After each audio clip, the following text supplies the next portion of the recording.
Good morning दोस्तों, good morning. आज का जो हम लोग टॉपिक देख रहे हैं वो जनजातीय विद्रोह का।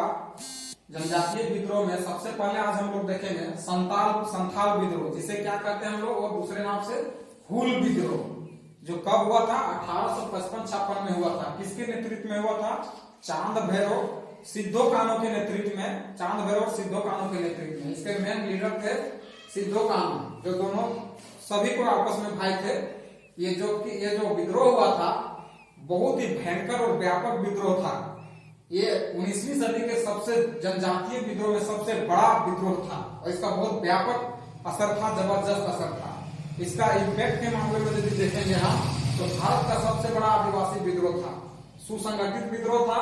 कम समय में, बहुत कम समय में 400 आदिवासी गांव के संथाली लोग आके वापस में जुटे और लगभग 60,000 एक साथ एकत्रित होते हैं। और इसका नेतृत्व क्षमता इसमें बहुत अच्छा रहता है चांद भैरव सिद्धो कान्हू का, जो कि इसका जो स्टार्टिंग होता है ये हमारा वहां पे भोगना भी है, संथाल परगना में, साहेबगंज जिला में पड़ता है, बरहेट के समीप से ये स्टार्ट होता है वो 1855-56 में।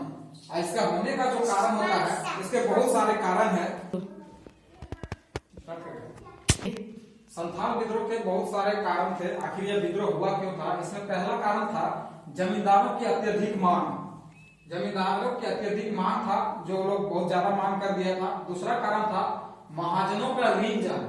महाजनों का ऋण जाल था वो बहुत जबरदस्त था।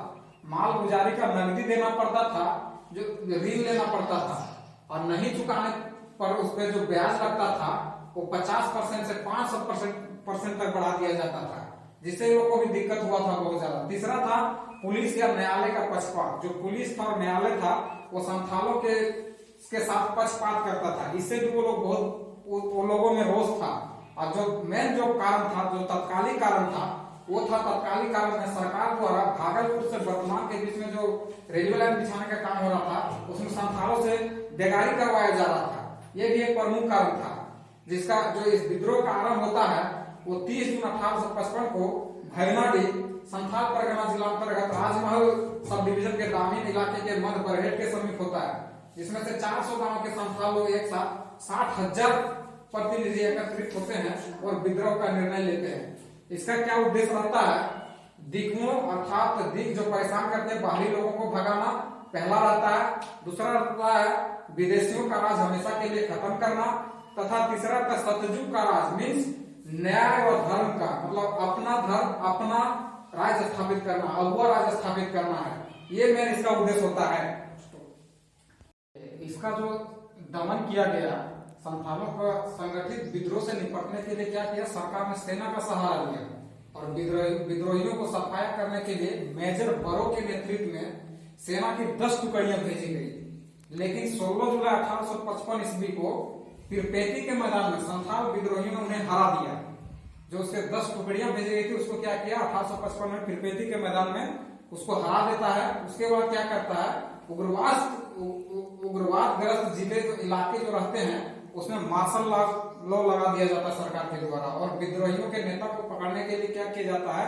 उस समय के टाइम में 10,000 रुपये का इनाम घोषित कर दिया गया, जिसके कारण क्या होता है कि उसकी जो थोड़ी जड़ें होती है कमजोर होने लगती है, क्योंकि मार्शल कानून लग जाने के बाद वहां के लोगों के लिए बहुत ज्यादा इधर उधर नहीं जा पाते हैं, जिसके कारण क्या होता है मिलना जुलना बंद हो जाता है। तो क्या होता है? पकड़ाने की संभावना ज्यादा रहता है। सरकार मतलब बहुत सारा अत्याचार लोग पे करने लगा और निरंकुशता का भी माहौल पैदा हो गया। उसे क्या होता है? सरकार के अत्याचार ने विद्रोह को कुचल दिया। 1855-56 के दौरान सिद्धो चांद भैरव कान्हू पकड़े गए और मारे जाते हैं। सिद्धो को उसी दौरान फांसी दे दिया जाता है, चांद भैरव को अंग्रेजों के द्वारा गोली मार दिया जाता है, और अंत में क्या होता है? कान्हू 1856 में पकड़ा गया और उसे भी क्या होता है? बरहेट के क्षेत्र में उसको फांसी दे दिया जाता है। तब क्या होता है? इस तरह से क्या होता है? संथाल विद्रोह को दबा दिया जाता है सरकार के अत्याचार के द्वारा।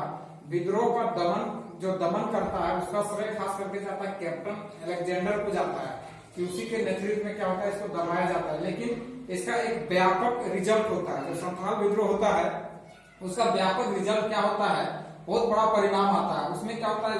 जो होता है परिणाम में पहला होता है कि भ्रष्ट सरकारी कर्मचारी जितने भी उसके रहते हैं, कर्मचारी हो, महाजन हो, व फिर जमींदार हो, इसके मन में क्या होता है, बहुत बड़ा एक डर पैदा हो जाता है।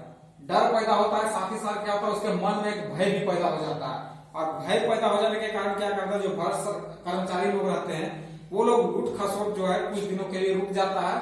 साथ ही साथ क्या होता है, प्रशासनिक व्यवस्था में बहुत बड़ा फेरबदल किया जाता है, क्योंकि ये जो घटना थी बहुत बड़ी घटना घटी थी। भारत के इतिहास में सबसे बड़ा जनजातीय विद्रोह का ये इसको माना जाता है, संथाल विद्रोह को।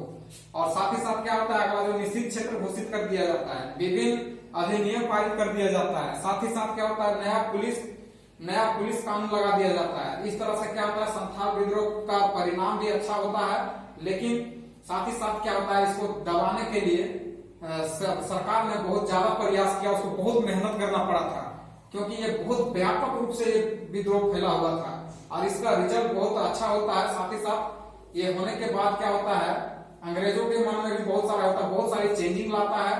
फिर से इस तरह का घटना ना घटे उसे सबक लिया जाता है और संथाल विद्रोह को दबा दिया जाता है। इससे क्या होता है, परिणाम में तो बहुत कुछ परिवर्तन होता ही है, साथ ही साथ अंग्रेजों के मन में भी इसमें बहुत सारे कानून और नियम को बदलना पड़ता है।